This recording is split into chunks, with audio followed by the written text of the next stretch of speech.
Nous sommes dans les Pyrénées-Orientales, en Catalogne Nord, au pied du mont Canigou.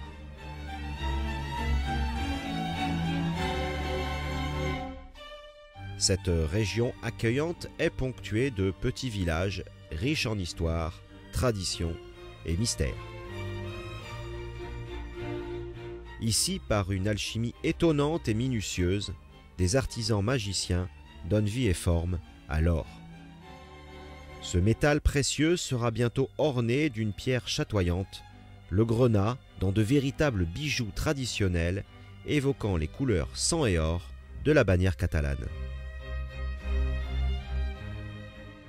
Originaire de la Grèce antique, le montage spécifique sur chaton fermé se répandit à partir des comptoirs méditerranéens.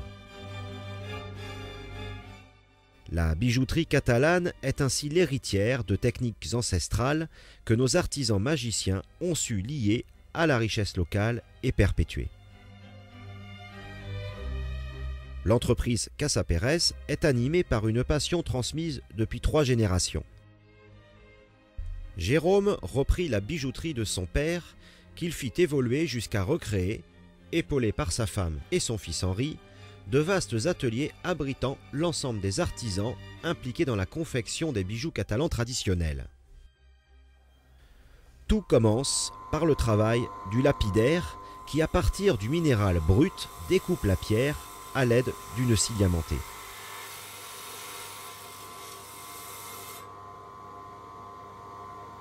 La pierre est ensuite mise en forme avec une meule à eau. Le métier de lapidaire met en œuvre un savoir-faire d'une grande précision qui n'est plus représenté en France que par une dizaine de professionnels. Cet artisan ultra spécialisé est ainsi aussi rare que les pierres qu'il révèle minutieusement. Une fois mise en forme, la pierre est fixée à la cire sur le bâton.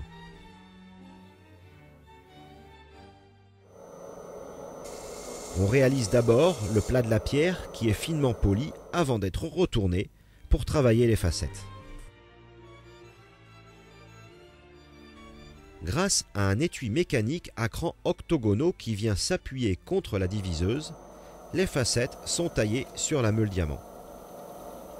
Le lapidaire règle étui mécanique et diviseuse de manière à obtenir le nombre et l'inclinaison des facettes désirées. La pierre, révélée dans sa forme définitive, est enfin polie par une meule en cuivre chargée avec une poudre de diamant très fine qui donne au grenat toute sa brillance et son éclat.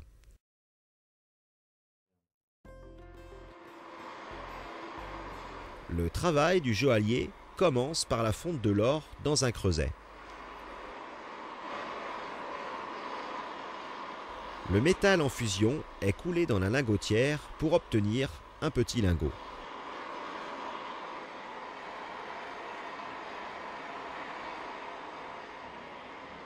Selon les pièces désirées, le lingot est travaillé à l'aide du laminoir ou de la filière.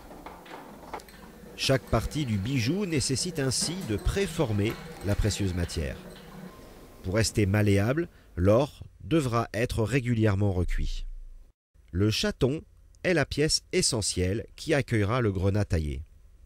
On réalise d'abord l'élément qui va encercler la pierre, la sertissure. Elle est fermée sur elle-même par brasure, puis mise en forme pour épouser parfaitement les contours de la pierre.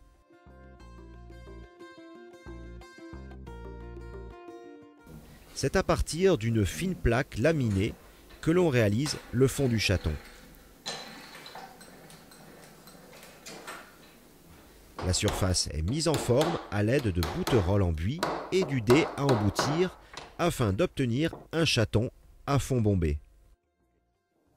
La sertissure et le fond du chaton sont maintenant assemblés. Le fond du chaton est ensuite ébavuré, rattrapé en utilisant des limes de plus en plus fines. L'émeurisage permet enfin d'obtenir une surface homogène. Le chaton est prêt. Il est possible d'orner le chaton en le couronnant d'une corde torsadée. Pour cela, on étire d'abord le fil d'or dans la filière avant de l'enrouler sur lui-même. Il est ensuite soudé au chaton. Pour que le pendentif puisse être porté sur une chaîne, on réalise un nouvel élément, la bélière.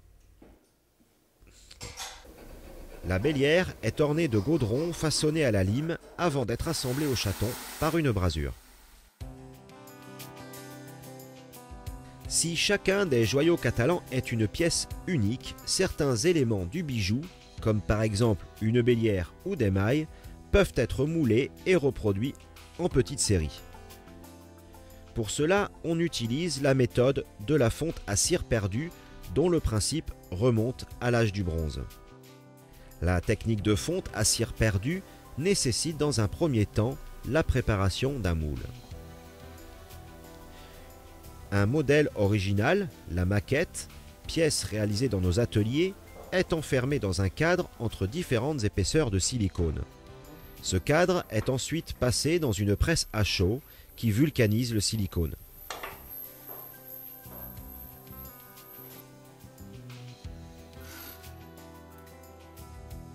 Après un temps plus ou moins long selon l'épaisseur de silicone employée, le moule est extrait de son cadre.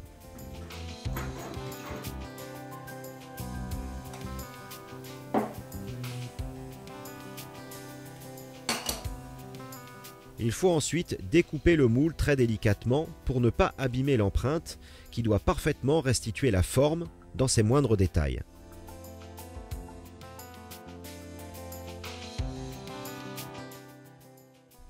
On injecte ensuite de la cire dans le moule.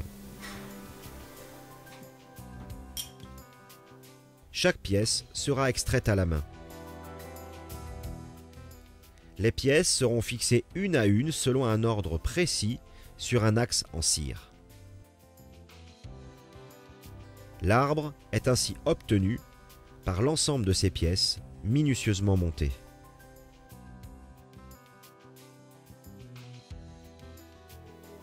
Il est alors positionné dans un cylindre permettant de réaliser le moule dans lequel on coulera l'or. Le cylindre est d'abord hermétiquement cloisonné, puis placé dans une cloche sous vide. C'est là qu'on réalise le moule en plâtre. Le plâtre est mélangé à l'eau avant d'être coulé dans le cylindre. C'est la mise en revêtement. Après un temps de séchage, le moule dans son cylindre est nettoyé.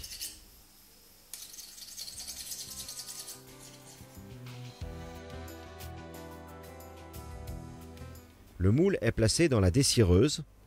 La cire s'échappe en laissant l'empreinte dans le plâtre. C'est ce principe ancestral qui donne son nom au procédé, la fonte à cire perdue. Dans un second four, la température est ensuite montée par palier à plus de 700 degrés. Le moule en plâtre est ainsi recuit pendant une dizaine d'heures jusqu'à obtenir la résistance et la dureté nécessaires. Avant la coulée, l'or est déposé dans le creuset de la fondeuse.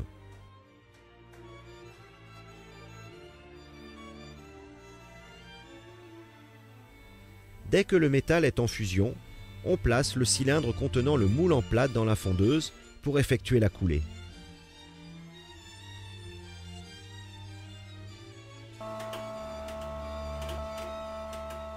Cette opération est réalisée sous vide.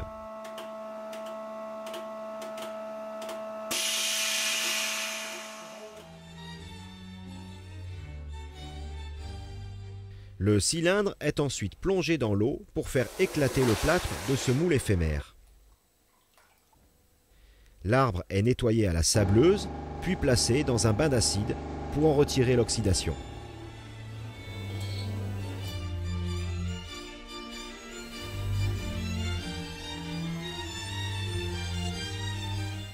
Les pièces sont dégagées de l'arbre une à une.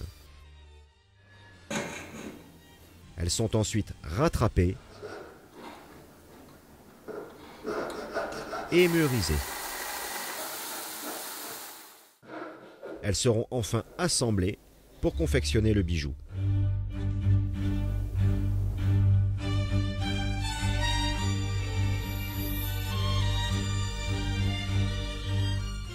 Le paillon, élément indispensable de la technique traditionnelle catalane, est le réflecteur de lumière qui donne tout son éclat au grenat. Notre entreprise a mis au point et breveté en 2003 un paillon inaltérable. Ce nouveau procédé de paillon est uniquement employé sur la marque Joyaux Catalan. Cette technique nécessite le polissage du fond du chaton,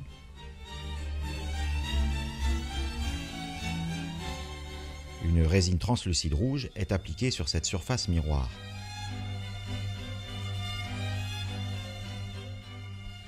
La résine est ensuite cuite au four afin d'acquérir toute sa dureté.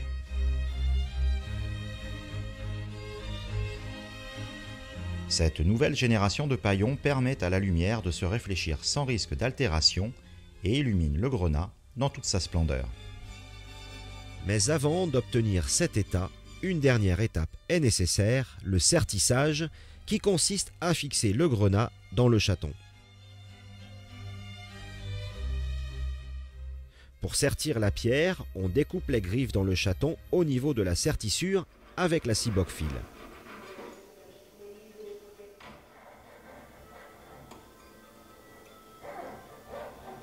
Les griffes sont mises en forme à l'aide d'une lime triangle.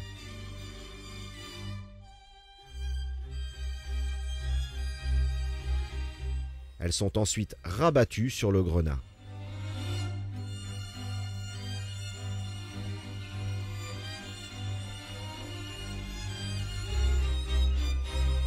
Pour éviter que les arêtes brutes accrochent, les griffes sont chanfreinées. Mis en valeur par le paillon émail, le grenat fait désormais partie intégrante du bijou.